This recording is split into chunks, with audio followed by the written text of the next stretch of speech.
ओम नमः शिवाय। शिवजी सदा सहाय। ओम नमः शिवाय।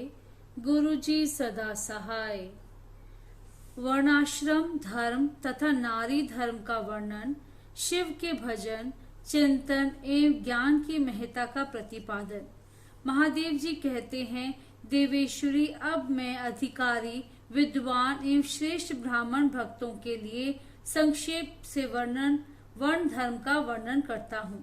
तीनों काल स्नान, अग्निहोत्र विधिवत, शिवलिंग पूजन, दान, ईश्वर प्रेम, सदा और सर्वत्र दया, सत्य भाषण, संतोष, आस्तिकता, किसी भी जीव की हिंसा ना करना, लज्जा, श्रद्धा, अध्ययन, योग, निरंतर अध्यापन, व्याख्यान, ब्रह्मचर्य, उपदेश श्रवण, तपस्या, क्षमा, शौच, शिखा धारण, योग्य पवीत धारण, पगड़ी धारण करना, दुपट्टा लगाना, निषिद्ध वस्तु का सेवन न करना, रुद्राक्ष की माला पहनना, प्रत्येक पर्व में विशेषतः चतुर्दशी को शिव की पूजा करना, ब्रह्मकूर्च का पान, प्रत्येक मास में ब्रह्मकूर्च से विधि पूर्वक मुझे नहलाकर मेरा विशेष रूप से पूजन करना और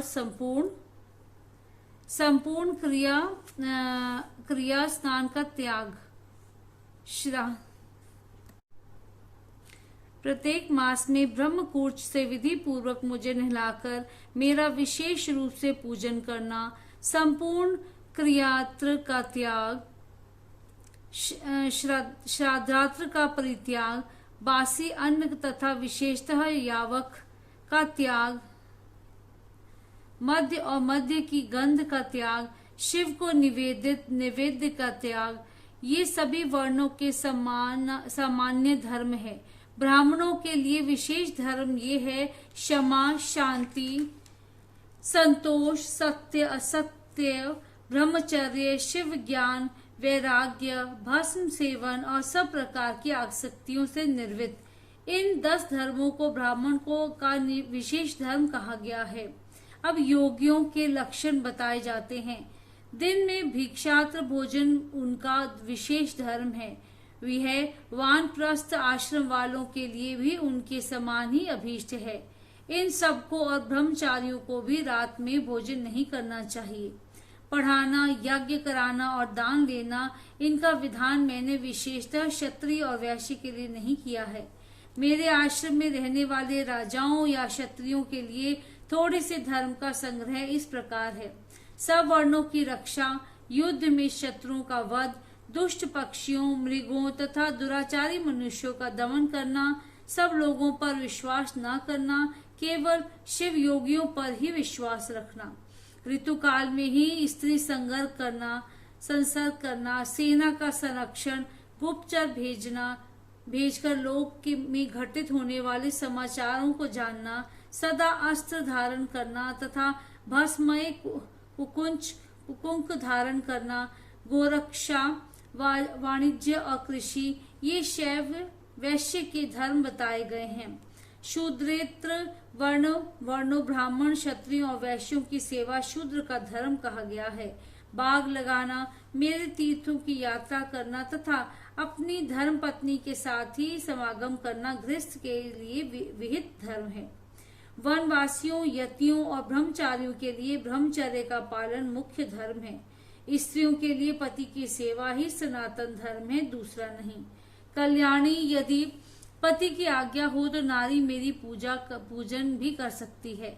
जो स्त्री पति की सेवा छोड़कर व्रत में तत्पर होती है वह नरक में जाती है। इस विषय में विचार करने की आवश्यकता नहीं है। अब मैं विधवा स्त्रियों के सनातन धर्म का वर्णन करूंगा। व्रत, दान, तप, शौच, भूमि शयन, केवल रात में ही भोजन, सदा ब्रह्मचर्य का पालन, भस्म अथवा जल से स्नान, शांति, मौन, क्षमा, विधि पूर्वक सब जीवों को अन्न का वितरण, अष्टमी, चतुर्दशी, पूर्णिमा तथा विशेषतः एकादशी को विधिवत उपवास और मेरा पूजन, ये विधवा स्त्रियों के धर्म हैं। देवी, इस प्रकार मैंने संक्षेप से अपने आश्रम का सेवन करने वाले ब्राह्मणों, क्षत्रियों, वैश्यों और सन्यासियों, ब्रह्मचारियों तथा वानप्रस्थों और गृहस्थों के धर्म का वर्णन किया। साथ ही शूद्रों और नारियों के लिए भी इस सनातन धर्म का उपदेश दिया। देवेश्वरी, तुम्हें सदा मेरा ध्यान और मेरे षडाक्षर मंत्र का जप करना चाहिए। यही संपूर्ण वेदोक्त धर्म है और यही धर्म तथा अर्थ का संग्रह है। लोक में जो मनुष्य अपनी इच्छा से मेरे विग्रह की सेवा का व्रत धारण किए हुए हैं, पूर्व जन्म की सेवा के संस्कार से युक्त होने के कारण भावातिरेक से संपन्न हैं। वे स्त्री आदि विषयों में अनुरक्त हो या विरक्त, पापों से उसी प्रकार लिप्त नहीं होते जैसे जल से कमल का पत्ता मेरे प्रसाद से विशुद्ध हुए उन विवेकी पुरुषों को मेरा स्वरूप का ज्ञान हो जाता है। फिर उनके लिए कर्तव्य का विधि निषेध नहीं रह जाता। समाधि तथा शरणागति भी आवश्यक नहीं रहती। जैसे मेरे लिए कोई विधि निषेध नहीं है, वैसे ही उनके लिए भी नहीं है। परिपूर्ण होने के कारण जैसे मेरे लिए कुछ साध्य नहीं है, उसी प्रकार उन कृत्य ज्ञान योगियों के लिए भी कोई कर्तव्य नहीं रह जाता है। वे मेरे भक्तों के हित के लिए मानव भाव का आश्रय लेकर भूतल पर स्थित है। उन्हें रुद्र लोक से परिभ्रष्ट रुद्र ही समझना चाहिए, इसमें संशय नहीं है। जैसे मेरी आज्ञा ब्रह्मा आदि देवताओं को कार्य में प्रवृत्त करने वाली है, उसी प्रकार उन शिव योगियों की आज्ञा भी अन्य पुरुषों को कर्तव्य कर्म में लगाने वाली है। वे मेरी आज्ञा के आधार हैं, उनमें अतिशत सद्भाव भी है, इसीलिए उनका दर्शन करने मात्र से सब पापों का नाश हो जाता है तथा प्रशस्त फल की प्राप्ति हो सूचित करने वाले विश्वास की भी वृद्धि होती है। जिन पुरुषों का मुझ में अनुराग है, उन्हें उन बातों का भी ज्ञान हो जाता है जो पहले कभी उनके देखने, सुनने या अनुभव से नहीं आई होती हैं। उनमें अकस्मात कंप, स्वेद, अश्रुपात, कंठ में स्वर विकार तथा आनंद आदि भावों का बारंबार उदय होने लगता है। ये सब लक्षण उनमें कभी एक एक करके अलग अलग प्रकट होते हैं और कभी संपूर्ण भावों का एक साथ उदय होने लगता है।